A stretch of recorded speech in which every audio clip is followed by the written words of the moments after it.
ಕರ್ನಾಟಕದೊಳಗ ಕನ್ನಡಿಗರು ಬಡವರು middle class ಜನ ಒಂದು ಮನಿ ಕಟ್ಟಿಸ್ಕೊಳಕ್ ಒದ್ದಾಡಕತ್ತಾರ. ಆದ್ರ ನಮ್ಮ ಕರ್ನಾಟಕದ ಸರ್ಕಾರ ಲಕ್ಷ ಲಕ್ಷ ಬೆಲೆ ಬಾಳುವಂತ ಮನೆಗಳನ್ನ ಫ್ರೀಯಾಗಿ ಗಿಫ್ಟ್ ಕೊಡಕತ್ತಾರ. ಇದ್ ಯಾವ ನ್ಯಾಯ ರೀ? ಇವತ್ತು ನಾನು ನಿಮ್ಗೆ ಕೋಗಿಲಿ ಲೇಔಟ್ ಬಗ್ಗೆ ತಿಳಿಸ್ತೀನಿ. ಡಿಸೆಂಬರ್ 20ನೇ ತಾರೀಕು ಇದೇ ಸರ್ಕಾರ ಕೋಗಿಲಿ ಲೇಔಟ್ನಾಗಿರುವಂತ ಅಕ್ರಮ ಶೆಡ್ಗಳನ್ನ ಒತ್ತುವರಿ ಅಂತ ಹೇಳಿ ತೆರವುಗೊಳಿಸಿದ್ರು.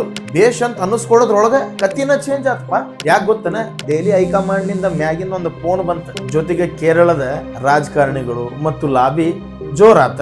ಈ ಕಾನೂನನ್ನ ಗಾಳಿಗೆ ತೂರಿ ನಮ್ಮ ಕರ್ನಾಟಕದ ಸರ್ಕಾರ ಸಂಪೂರ್ಣ ಯೂಟರ್ನ್ ನೋಡಿತ್ತು. ಒತ್ತುವರಿ ಕೋರರಿಗೆ ಬೈಯಪ್ಪನ ಹಳ್ಳಿ ಒಳಗ ಫ್ರೀ ಮನಿ ಕೊಡಕತ್ತಾರ. ಒಂದೊಂದು ಮನಿ ರೇಟ್ ಎಷ್ಟು ಗೊತ್ತನ?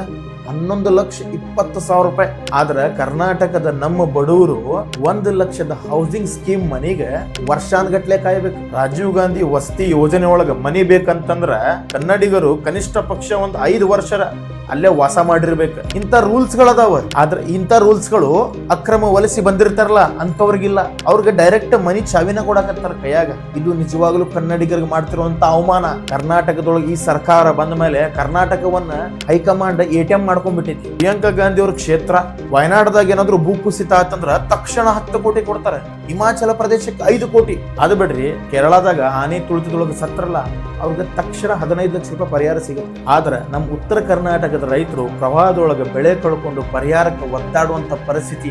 ನಮ್ಮ ರೊಕ್ಕ ನಮ್ಮ ತೆರಿಗೆ, ಅದ್ರ ಉಪಯೋಗ ಮಾತ್ರ ಬೇರೆಯವ್ರಿಗೆ. ಇದು ಯಾವ ನ್ಯಾಯ ರೀ?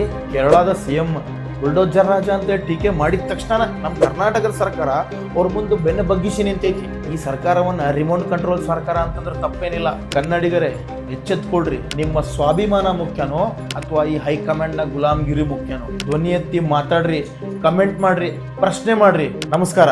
ಜೈ ಹಿಂದ್, ಜೈ ಕರ್ನಾಟಕ ಮಾತೆ.